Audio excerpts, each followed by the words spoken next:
Menstrual cycle की बात करते हैं। मेंस्ट्रुअल साइकिल सबसे पहले इसमें कुछ इंपॉर्टेंट चीजें हैं मेंस्ट्रुअल साइकिल के बारे में जाननी है। फिर इसमें 4 फेजेस होते हैं, उनके बारे में हम डिटेल एक्सप्लेनेशन स्टडी करेंगे। तो सबसे पहले होता कहाँ पर है, किन में प्रेजेंट होता है ये मेंस्ट्रुअल साइकिल होता किन में। तो हम जानते हैं सबसे पहले तो नॉन प्राइमेट्स में एस्ट्रस साइकिल चलती है, ये इनकी रिप्रोडक्टिव साइकिल होती है। ठीक है, जैसे कि अगर हम बात करें ये किन में होता है तो ये फीमेल प्राइमेट्स में होगा तो फीमेल्स में, पर प्राइमेट्स फीमेल्स में होगा। प्राइमेट्स फीमेल से हमारा मतलब है ह्यूमंस में, एप और मंकीज में के फीमेल्स में ही ये मिलेगा। ये मेंस्ट्रुअल साइकिल की ड्यूरेशन 28 दिन की होगी, 28 दिन तक इनका टाइम पीरियड होता है। और ये एक साइक्लिक इवेंट है जो कि एक मेंस्ट्रुएशन से दूसरे मेंस्ट्रुअल फ्लो तक होता है और इसे हम मेंस्ट्रुअल साइकिल कहते हैं। ठीक है, और ये स्टार्ट प्यूबर्टी में हो जाता है, यानी 10 से 12 साल, यहाँ पर डेज लिख दिया है, डेज नहीं होगा, ईयर्स होगा, ईयर्स, 10 to 12 ईयर्स, यानी 10 से 12 साल में फीमेल प्राइमेट्स में ये स्टार्ट हो जाता है। 28 दिन का इसका ड्यूरेशन होता है। ठीक है, और फीमेल प्राइमेट्स में होता है, प्यूबर्टी में स्टार्ट होता है, तो ये आपको ध्यान रखना। और उस फेज को हम क्या कहते हैं, मीनार्की कहते हैं। जब ये स्टार्ट होता है तब ये मीनार्की कहलाता है। और it stopped ceased at the age of the 50 years, 50 साल की एज में ये बंद हो जाता है जनरली, और उसे हम मीनोपॉज कहते हैं। तो यहाँ पर दो टर्म्स आई हैं, एक मीनोपॉज, एक मीनार्की।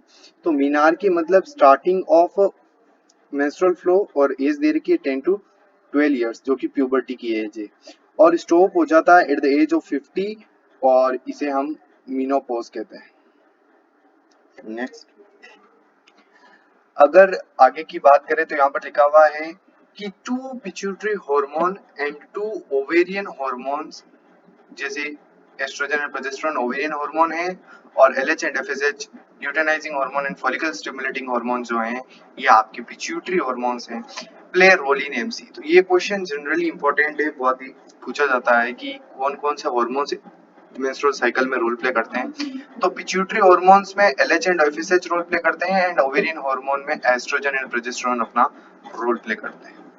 नेक्स्ट, अब यहाँ पर अगर हम बात करें तो इनमें 4 फेजेस होती है। कौन कौन सी 4 फेजेस होंगी उनकी मैं बता दूं, उनको हम पढ़ने वाले हैं आगे। तो 4 फेजेस ये होती हैं। सबसे पहली फेज होती है आपकी मेंस्ट्रुअल फ्लो, मेंस्ट्रुअल फेज। सबसे पहली फेज है मेंस्ट्रुअल फेज, के बारे में पढ़ेंगे, जिसमें कि आपका मेंस्ट्रुअल ब्लड रिलीज होगा मेनली, जिनमें फिब्रिनोलाइटिक एंजाइम्स होंगे, इनके बारे में अभी हम देखेंगे। फिर नेक्स्ट फेज होगा वो होगा फोलिकुलर फेज। वो कौन सा होगा, फोलिकुलर फेज। फोलिकुलर फेज में ग्रेफिन फोलिकल्स का डेवलपमेंट होगा, एस्ट्रोजन हार्मोन सीक्रेट होगा।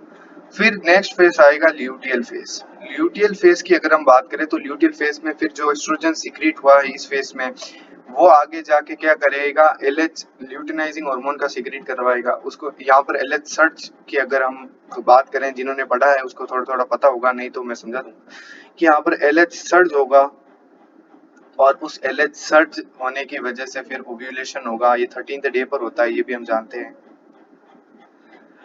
तो उसके बाद नेक्स्ट फेज आता है, वो होता है ओव्यूलेशन फेज, ओव्यूलेटरी फेज जिसे हम कहते हैं।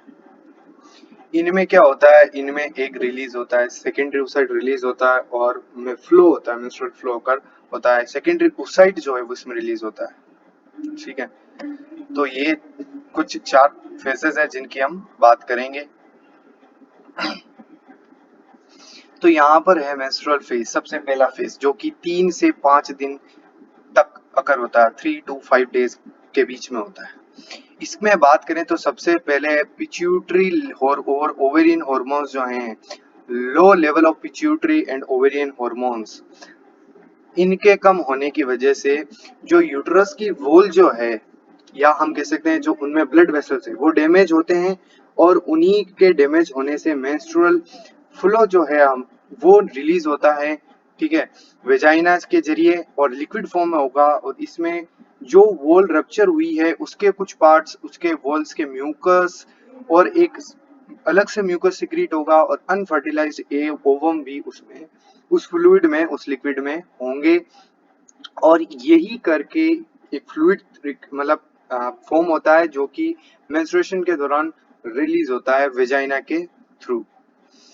अगर हम बात करें इस फेस की, तो इस फेस में मेनली ब्लीडिंग फेस भी कहते हैं इसको, क्योंकि इनमें इस फेस में ब्लीडिंग होती है, और इसे हम मेंस्ट्रुअल फ्लो भी कहते हैं, जिसे हम मीनसेस कहते हैं, टेक्निकली मीनसेस कहा जाता है।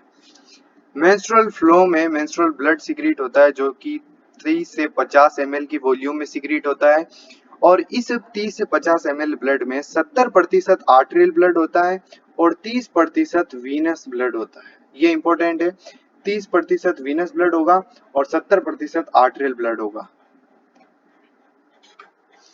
अगर हम ब्लड की बात करें तो ये ब्लड क्लॉट नहीं होता है, क्योंकि इसमें ये क्लॉट नहीं होता है क्योंकि इनमें फिब्रिनोलाइटिक एंजाइम्स होते हैं, और ये फिब्रिनोलाइटिक एंजाइम्स जो होते हैं वो एंटी कोगुलेंट फैक्टर शो करते हैं और मेंस्ट्रुअल ब्लड को क्लॉट होने से बचाते हैं। ये कुछ इंपॉर्टेंट बातें थी फर्स्ट फेज की, मेंस्ट्रुअल फेज की। नेक्स्ट फॉलिकुलर फेज है। फॉलिकुलर फेज में मैंने बताया था 6 से 13 दिन का टाइम पीरियड होता है फॉलिकुलर फेजेस का। इसके कुछ और भी नाम है, जैसे प्रोलिफेरेटिव फेज है, प्री ओव्यूलेटर फेज है, और इसको एस्ट्रोजन फेज भी कहते हैं।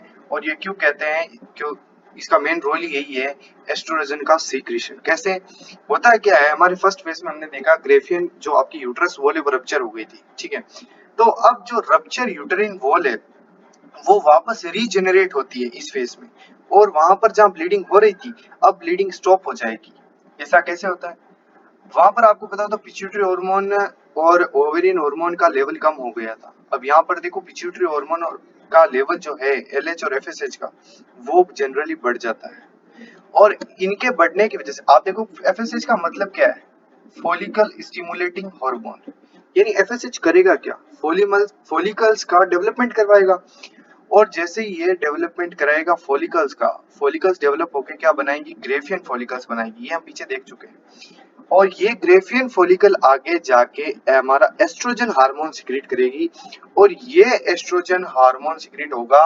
इसी वजह से इस फेज को हम क्या कहते हैं, एस्ट्रोजन फेज भी कहते हैं, ठीक है।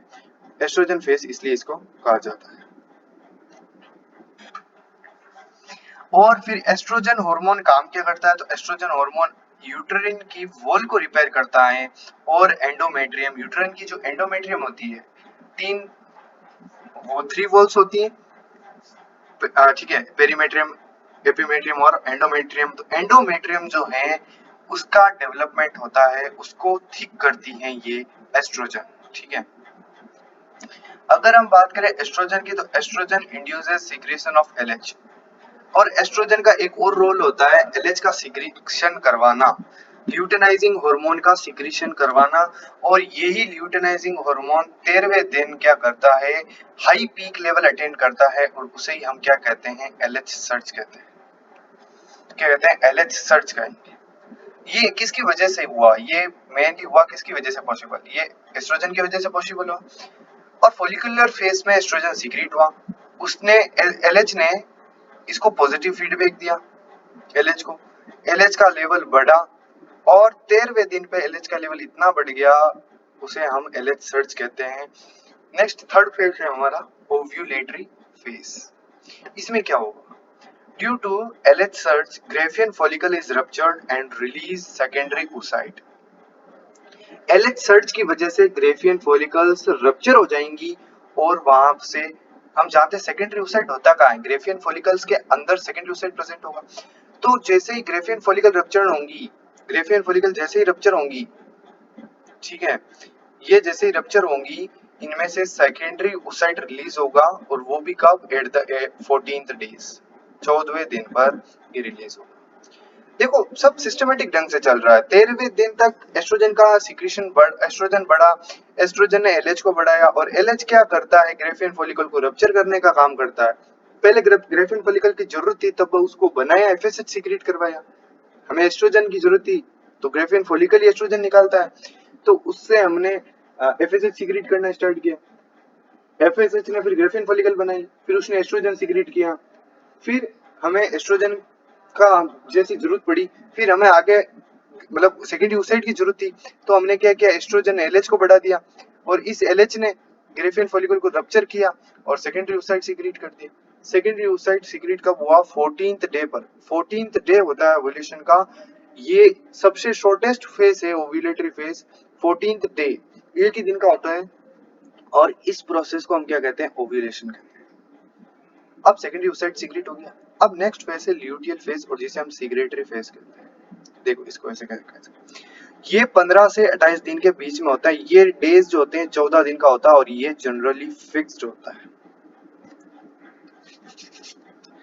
और ये फिक्स्ड है इसी वजह से आप यहाँ पर देखेंगे जो ओव्यूलेशन है ये 15 से 28 दिन के बीच में होता है। ल्यूटियल फेज जो है सेक्रेटरी फेज, यानी ये फिक्स्ड 14 दिन का है, फिक्स्ड 14 दिन का होता है।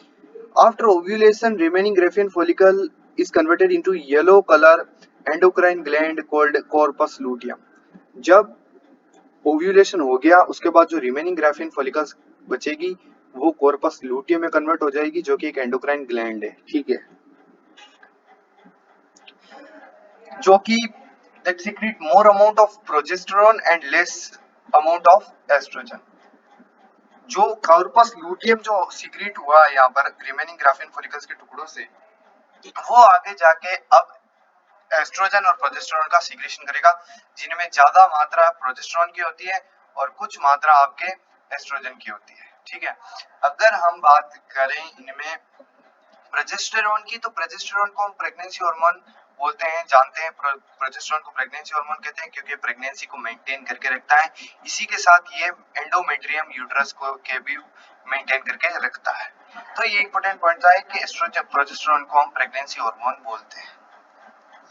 एस्ट्रोजन ओव्यूलेशन के बाद में बॉडी में एस्ट्रोजन की जो लेवल है वो बढ़ जाता है, एस्ट्रोजन का लेवल बढ़ जाता है बॉडी में ओव्यूलेशन के बाद में।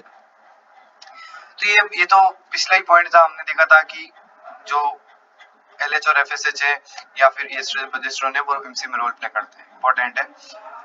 और एस्ट्रोजन जो है वो भी हमने देखा था कि एंडोमेट्रियम की वॉल को थिक करके रखता है।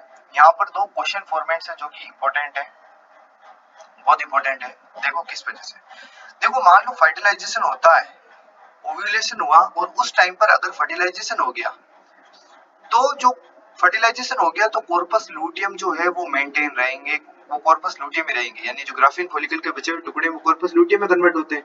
तो वहां पर कॉर्पस लूटियम अगर फर्टिलाइजेशन हो गया ओव्यूलेशन के टाइम पे, तो यहाँ पर कॉर्पस लूटियम मेंटेन रहेंगे और प्रोजेस्टेरोन सीक्रेट करते रहेंगे और जिनकी वजह से प्रोजेस्टेरोन क्या करता है? प्रेगनेंसी को मेंटेन रखता है, तो उसकी वजह से फिर एमसी नहीं होगी और प्रेगनेंसी कंटिन्यू रहेगी, ठीक है। और बाय चांस फर्टिलाइजेशन नहीं हो पाया, फर्टिलाइजेशन नहीं हुआ और इस फिर क्या हुआ?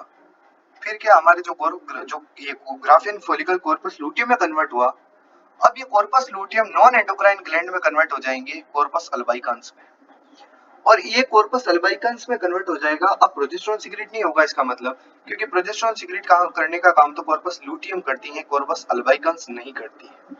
तो जो कॉर्पस अल्बाइकन्स में कन्वर्ट हो जाएंगे अगर फर्टिलाइजेशन हुआ तो, और फर्टिलाइजेशन होने के बाद कॉर्पस अल्बाइकन्स में कन्वर्ट हो गए, इस वजह से प्रोजेस्टेरोन का लेवल हम उस मतलब बॉडी में डिक्लाइन हो जाएगा, कम हो जाएगा और एमसी वापस स्टार्ट हो जाएगी। हम जानते हैं सबसे पहले क्या हुआ था, प्रोजेस्टेरोन का लेवल बॉडी में कम हुआ था जिसकी वजह से एमसी स्टार्ट हुई थी।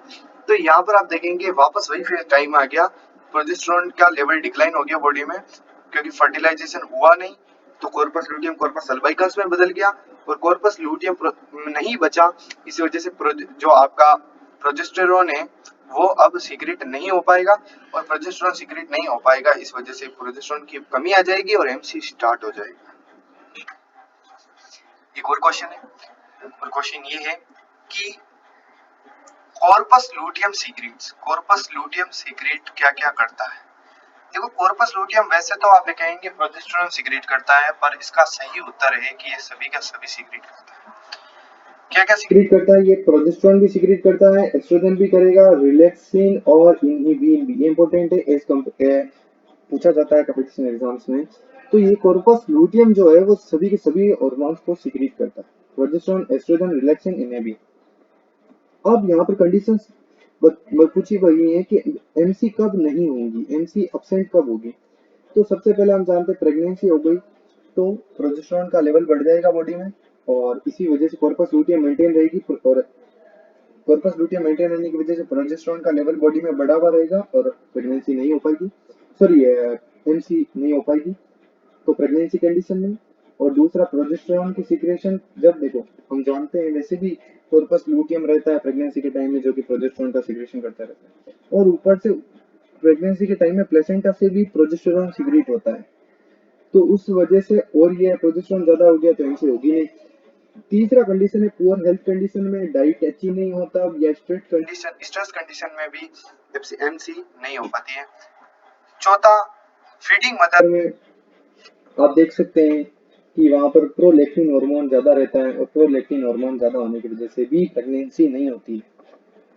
एक नोट दे रखा है, नोट में ये कहा है कि अगर हम यूट्रस को ही रिमूव कर दें तो वहां पर फिर एमसी नहीं होगी, और एमसी नहीं होगी तो फिर प्रेगनेंसी भी नहीं होगी। समझ गए? ये एक इम्पोर्टेंट है, यानी अगर हमने यूट्रस को रिमूव कर दिया तो ये वहां पर एमसी नहीं होगी, और एमसी नहीं होगी तो प्रेगनेंसी भी नहीं होगी। यहाँ पर एक इम्पोर्टेंट पॉइंट दे रखा है, इस पॉइंट में ये कहा गया है अगर हमसे डेज ऑफ ओव्यूलेशन पूछ लिया जाए यानी किस दिन ओव्यूलेशन होगा, ठीक है, हम जानते हैं कि हमारे पास जो भी मतलब ओव्यूलेशन के डेज पूछ लिए तो उसके लिए आपको क्या करना है, गिवन डेज ऑफ एमसी लेना है, एमसी के जितने भी दिन दे रखे हैं वो लेने, और उनमें से आपके फिक्स्ड 14 ल्यूटियल फेजेस यानी जो ल्यूटियल फेज के 14 दिन हैं जो कि फिक्स है उनको माइनस कर लो, डे ऑफ ओव्यूलेशन आ जाएगा जितना भी दे रखा हो। इसका आगे क्वेश्चन भी है, ये रहा, यहाँ पर पूछा है इफ एमसी फॉलोज 34 डेज, अगर एमसी 34 दिन तक चलती है तो ओव्यूलेशन बताओ कब होगा। ठीक है, ओव्यूलेशन कब होगा, यहाँ पर डेज डेज ये सबके पीछे डेज देखा हुआ है 17, 15, 20, 30, 23। तो यहाँ पर सबसे पहले हमने क्या कहा था, ओव्यूलेशन निकालने के लिए